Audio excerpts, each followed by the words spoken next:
Have you ever noticed that Aries placements don't blink when they're talking about something that they're really passionate about? Have you ever noticed that Virgo placements speak in a different tone of voice when they're frustrated with someone, and it's usually sweeter?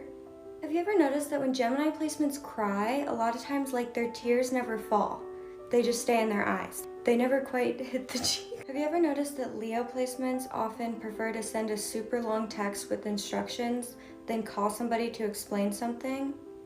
I think they do this so that nobody can take away their power to dictate their schedule for the day. Have you ever noticed that Capricorn placements usually try to repress their laughter when they make a joke that they think is really funny?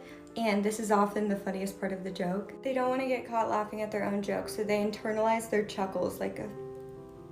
Have you ever noticed that Aquarius placements often have very interesting relationships with their cars? Whether it's good or bad, it always plays a specific role in their life. Have you ever noticed that Libra placements all have very distinct handwriting? Like so much so you could find a note that they had written like on the ground, maybe 2,000 miles away from where you live, and you would know it was theirs. Have you ever noticed that Scorpio placements don't want to admit when they're like pulling someone's leg, playing a joke on somebody, and oftentimes they never will, even after like the joke is over? Have you ever noticed that Cancer placements like to send out evites even once they've already fully invited everybody? An evite to like a dog's birthday party. And by the way, Cancer, I love that you do this. Have you ever noticed that Sagittarius placements all have a distinct facial expression that they make whenever you ask how they're doing?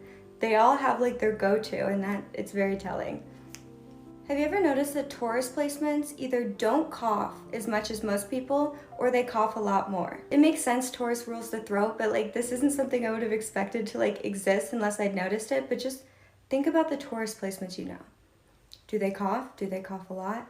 I'm not talking about when they're sick, I'm talking just like on a day-to-day basis. Have you ever noticed that when Pisces placements get their feelings hurt, they start talking to literally any animal in the room instead of the people? They defer to the dog for sure.